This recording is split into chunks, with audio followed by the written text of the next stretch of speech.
الخلق أجمعين. وشويس كام عبد الله كوري بسر بما قلنوه فرماو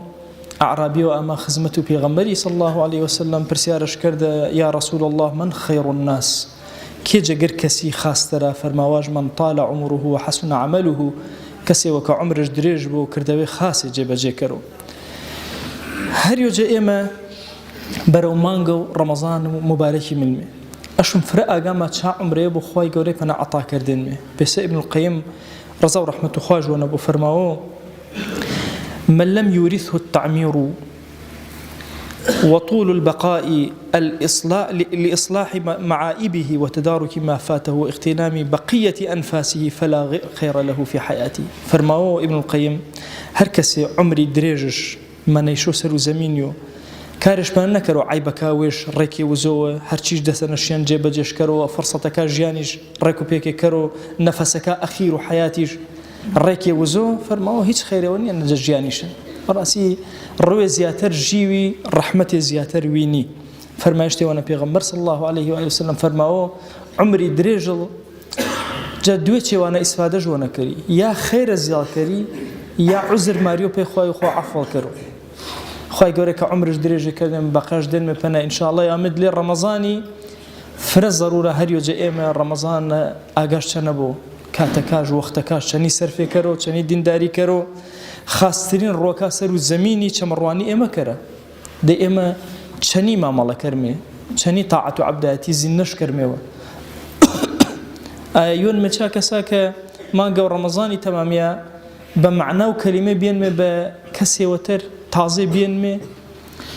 يوتشاتي وك وهارنا إنسان فرا استفادة جوانا كرو أنك تماشى كرو فانظر إلى آثار رحمة الله كيف يحيي الأرض بعد موتها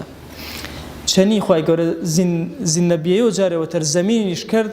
وخوا إيمان درشم أباشي وزر رمضان صالة وتازه وآينا وش زين كرو وش دروس كرو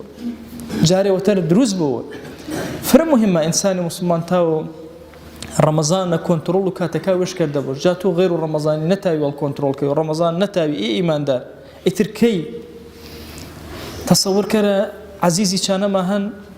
خوائي فرصة جوانا شدان بنا كز مزان ويسيما رمضاني ولين بعضي وشوي سيما تشني بين إيه رمضان يني ماتشن مزان مسرو كاي مانا ملمي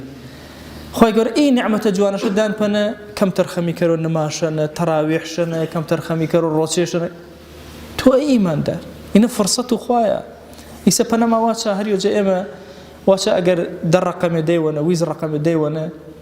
كارتي والبيبر مشو بس أشياء إلا دا ديونا إن جايوشا يا سي رقم ديونا يوجد رقمك إلا بيبر مشو يتر كورك بو آسيا بو هرشي وشان شابو بر السنة البابنا قدو رقمك ما يوشا مبرن ديتو مانغا رمضانينا إيه رقم مانغا رمضاني سين ويسنون مليونا قروتو طاعة عبداتي والله قر لحظة وأخيرا تو وشويسي خواه بدز أردن عفو خواه بدز أردن رحمة خواه بدز أردن هر يوجا إيما براسي أشم إي فرصتي جدزنا أزانا ما ملاشني كرو بشكم خواه قوري برحمة وزيويج رحمة شني كرو إما قو رمضانية كرو ما قو خير وبركة ورحمة سرمار خواهيان هاور وانا كرمي ودعوة وانا كرمي مسلمان فريدا ودعاء خيري شا وانا كردين مي خواهيان قرفت شاهن بيشا حال كرا نوشي شاهن شفا شادا يا رب العالمين. وأوصيكم أيضا بالصلاة والسلام على رسول الله حيث أمرنا الله تبارك وتعالى في محكم تنزيله قائلا إن الله وملائكته يصلون على النبي يا أيها الذين آمنوا صلوا عليه وسلموا تسليما اللهم صل على سيدنا محمد وعلى آل سيدنا محمد وبارك على سيدنا محمد وعلى آل سيدنا محمد كما صليت وباركت على إبراهيم وعلى آل إبراهيم إنك حميد مجيد اللهم اغفر للمؤمنين والمؤمنات وللمسلمين والمسلمات ولمن أنشأ هذا المكان